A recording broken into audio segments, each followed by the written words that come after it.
Let's talk about my week. I'm not going to open without a normal hi. It's been one of those weeks. So this week I spent a lot of time on a couple of different things that were honestly the most exhausting. I mean, the kind of emotional exhausting that makes you want to scream, kind of like Matthew, the scream, yeah, that picture. I spent hours attempting to convince a mayoral candidate that claims they want to represent all of Athens, that their actions showed a lack of respect for the humanity of black people. And it took a lot of work because he didn't listen to me. It took like a lot of white people yelling at him for him to finally decide it was important. But I mean, I guess eventually the results worked and he took down the video. What video? There was a video of it was a dog whistle. Let's just call it what it was. It was a dog whistle video to the Law and Order crowd that basically decided it would take images of young black men and strategically place them so that they were the information was presented in a very biasing manner. No person who spoke about this video did not immediately react with the "Oh my God, I'm terrified." He would say he wasn't dog whistling, but I mean it was pretty blatant, and it's down now. I wouldn't share it anyway because he doesn't deserve the views. Series of mugshots. Yeah, there were mugshots, and unacceptable, especially considering he can't tell you anything about those young men or the community they come from, but he wants to represent them. So that was kind of a big deal. And for anyone who watched that exchange, understand that was about respect for black people.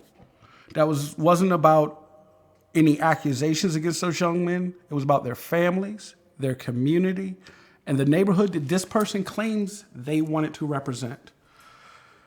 Of course, the candidate decided that they would fall back on their presence in the LGBTQ community in a conversation they had with, their words, a group of men and women about the issues faced by the LGBTQ community, a community they claim membership in, and then use words that erase the very group that laid the foundation for the movement that he and I both currently benefit from. While their portion of our community is continually spoken over by the rest of us, and yes, I said us.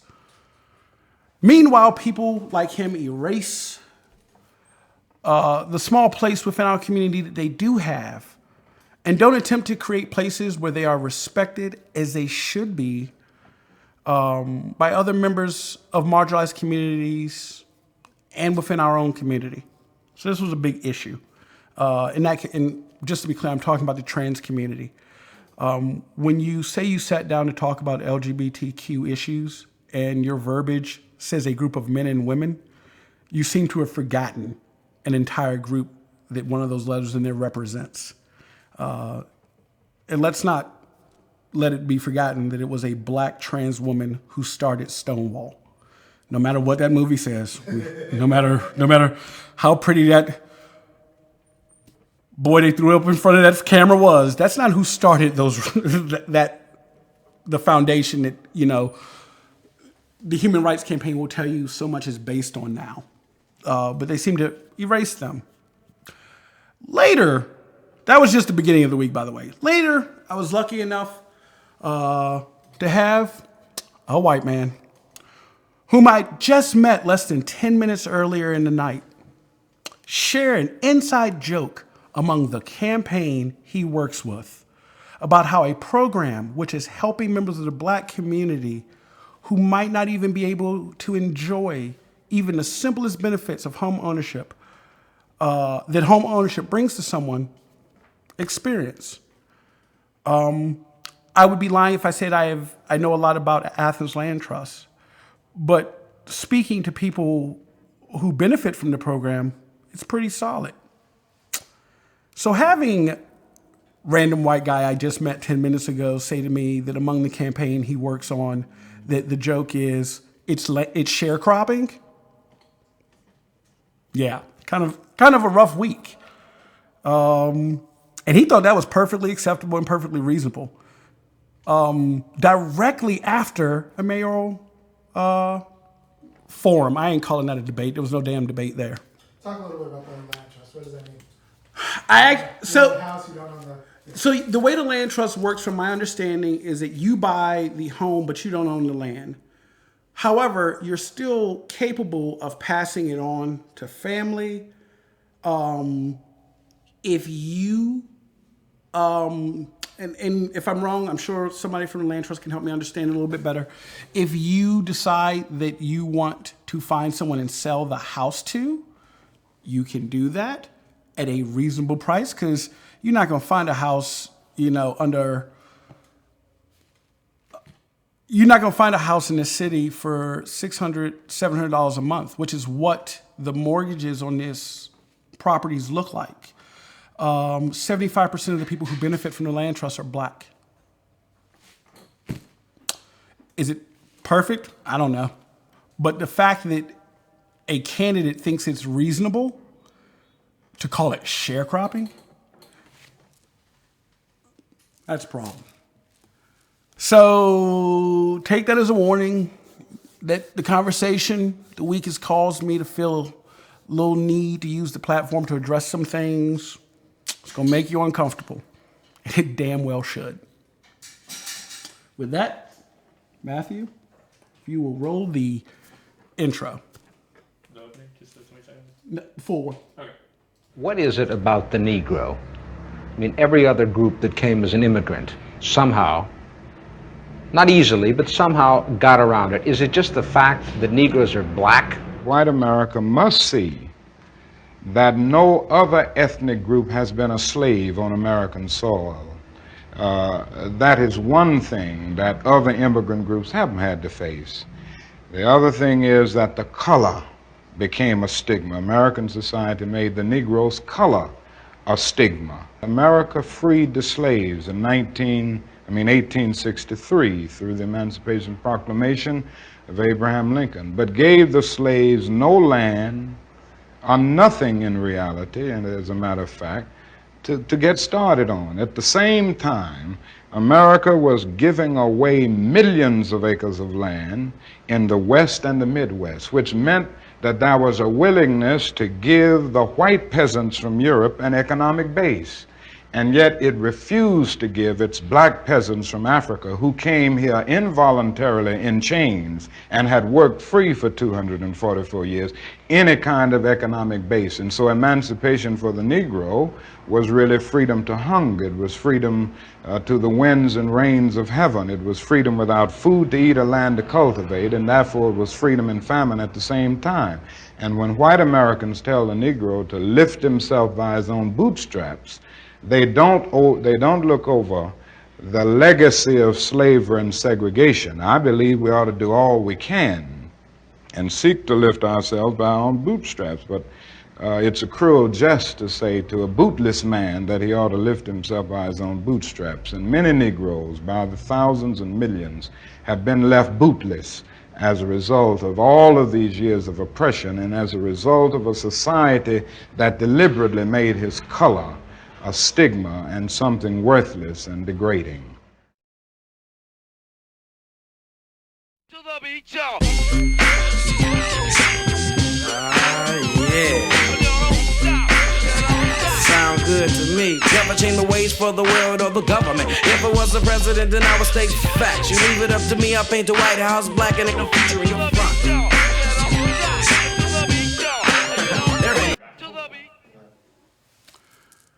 So what's up? It's your boy Sen covering It's good. for Army, who is actually not out of town. He's just sitting in the audience, hanging out, chilling. Day off look good? Well, not even a whole day off, like an hour off. Yeah, exactly. So, as you can see by the topic, what I'm talking about is marginalized communities do not need allies. And that's a pretty strong statement. Here's why I say it. There's nothing an ally can do by the very nature of what the word means in order to bring justice to those communities. An ally is defined, by definition, an ally comes to combine and unite a resource or commodity with another for mutual benefit.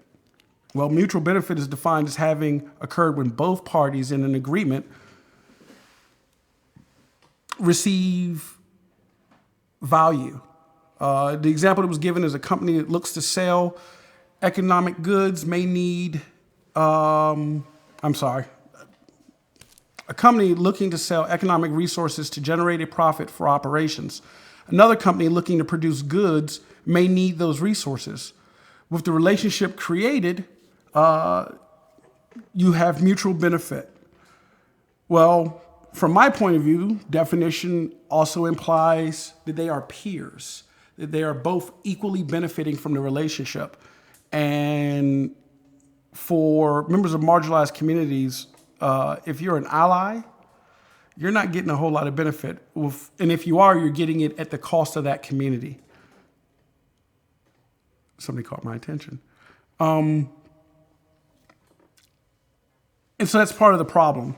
How do you prevent that relationship from becoming exploitive for the participants who isn't treated fairly by society and often given, while the other one is given advantages to keep them ahead of the others? Even so that even all marginalized groups are not created equally.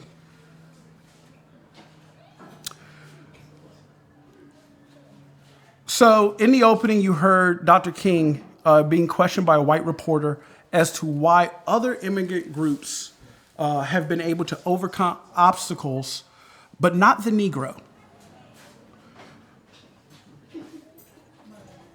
He even went as far as to ask if it was because the Negro was black.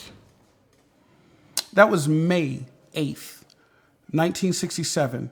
And still to this day, you hear people ask this very same question.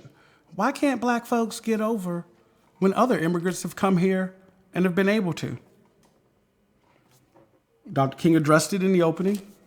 I'm not going to repeat what he said, but one of the key points is that no other group has ever come here in the same manner that the descendants of slaves came here. Yeah, just real quickly on that. Can they hear me? Yeah, just real quickly on that, there's actually a wonderful report that just came out by Derek Hamilton and Sandy Darity on it turns out that, oh, hey, nice work, Matthew. It turns out that immigrant groups who come here get back to the same class status that they were when they left in like a generation or a half generation. So if you're a high class, wherever you came from, you come to America within a generation or a half. You're back there. You're back there. So like they weren't. So that's the difference between like immigrant success and black descendants of slaves. Because 3 generations ago, like we were sharecroppers and domestic help. So the idea that like why can't you just do it like the new immigrants have? No, they were wealthy when they were of a high class. So it's either material wealth that they bring over, or like they were doctors back in their old. So they're doctors back there. They come here, they drive a taxi, and then their kids end up being doctors. Yeah. So like, to ignore that is infuriating. I actually despise the term ally. Especially, not even particularly from any of the many communities I call myself a member, but I've never met anyone who called themselves an ally who did not immediately remind me they're an ally. It's like a badge you get to pull out and go, hey, I'm an ally. So all of a sudden I should be given access or not held to as high a bar. I don't want an ally. What I feel marginalized communities actually need is friendship. Because here's what my friends do for me. my friends, particularly my white friends, some of them, are really good at weaponizing their privilege when needed to protect or defend me. And that is what marginalized communities need. If you're not willing to weaponize your privilege because your peers are weaponizing it against us, if you're not willing to weaponize your privilege, I have a real problem with you. I have a problem with you calling yourself my ally, and you sure as hell are not my friend. If you are comfortable sitting by as your fellow person of privilege comes after me using that very privilege. Examples, let's be clear. I am a 6 foot, 300 pound black dude. I have to be very, very cautious about when I choose to raise my voice in a situation, because God forbid someone feel like their life's in danger, even though I'm unarmed, can't breathe, or sitting in my car with the person I love with my child in the back seat doing everything you've told me I'm supposed to do. None of that matters. So if you're comfortable sitting around while that's going on and expecting me to be one, quieter about it, not constantly bringing it up, that's a problem. I have recently made some comments that have caught me some heat among my circle of friends. One of which was that it was related to Killmonger. I'm trying to remember the exact words I used with it because it's important. I'll put it this way. I had a conversation with a really good friend who said that he can imagine how it would make some people uncomfortable to hear me talking about the virtues of the character Killmonger in Black Panther. But he also pointed out that he can imagine that it's not nearly as uncomfortable as trying to be a black man in this country. The fact that me talking about a fictional character bothers you, but you are not holding your peers accountable, you're not an ally. You're here benefiting and doing nothing. And just because you're a member of a marginalized community does not make you automatically an ally to every other marginalized community. It's actually one of the biggest myths that groups would love you to believe, but their actions tell you otherwise. For example, as a gay man, normally I could have done this in like 5-10 minutes. It actually took me like several hours to find one. But if you go on a dating app as a gay man, you will regularly see things like no blacks, no Asians, no Latins, no fats, no femmes. That's discrimination by someone in a marginalized community against other members of the same marginalized community. Little less the anti-blackness that can come from non-blacks, even other people of color, which is why we have felt it very important to clarify when we mean black versus people of color, because it's not the same. I apparently people occasionally get this idea that it's the same. It's not. This, and I'm sure that there are people out there right now, as I speak, preparing their rebuttals. They will say they take offense at the suggestion, not only that the clip and how it was presented. Go back if you get a chance and look at exactly what that opening is. That is actually, those are lyrics from The King's Dead by several people from the Black Panther soundtrack. And I chose those lyrics for a reason, because it's about who am I. And what he references is all the things I don't want to be. I don't want to be your reason. I'm not your brother. I'm not your peer. I'm not your friend, because you don't treat me like one. Not because I don't want to be your friend. There are lots of people I try to be friends with, but I'm not going to change the standard of what friendship equals. And for me, once again, it's about you need to take the aggressive against your peers and call them out. You know, I had someone talk to me about how racist the video was and how racist other comments said candidate made.